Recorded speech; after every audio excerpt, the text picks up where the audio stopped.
एक बार द्वारका में श्री कृष्ण अपने महल में बैठे दातून कर रहे थे। रुक्मिणी जी उनके पास सेवा में तत्पर खड़ी थीं। अचानक श्री कृष्ण के होंठों पर एक हल्की सी मुस्कान और फिर हंसी आ गई। रुक्मिणी जी के मन में विचार आया, क्या मेरी सेवा में कोई भूल हो गई है? उन्होंने संकोच से पूछा, प्रभु, आप अचानक हंस क्यों पड़े? क्या मुझसे कोई त्रुटि हो गई?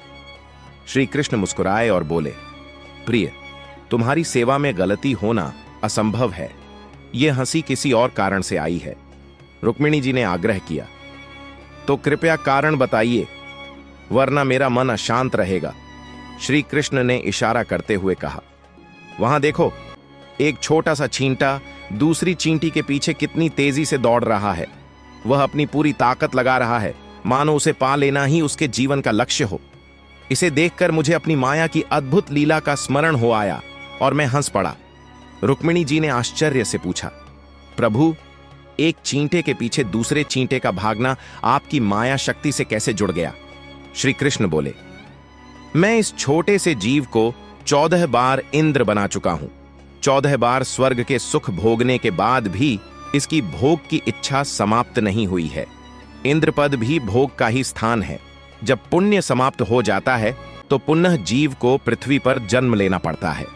मनुष्य इंद्रियों का स्वामी बनने के लिए जन्म लेता है, लेकिन जब वही इंद्रियों का दास बन जाता है तो जन्म मरण के चक्र में बंध जाता है। वासना ही पुनर्जन्म का मूल कारण है। जिस मन में जैसे विचार और इच्छाएं होती हैं, मृत्यु के समय वही स्मरण आता है और उसी के अनुसार अगला जन्म मिलता है। वासना को जीतना ही सच्चा सुख है। जैसे आग में घी डालने से वह और भड़कती है, वैसे ही इच्छाएं भोगने से और बढ़ती हैं। इन्हें शांत करने के लिए संयम का शीतल जल चाहिए।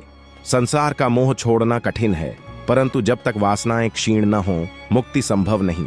शरीर तो नष्ट हो जाता है, पर मन अपनी इच्छाओं को अगले जन्म तक ले जाता है।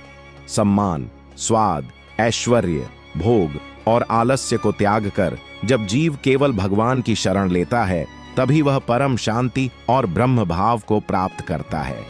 दोस्तों, कमेंट में जय श्री कृष्ण जरूर लिखें और भक्ति से जुड़े ऐसे दिव्य प्रसंग सुनने के लिए चैनल को सब्सक्राइब करना न भूलें।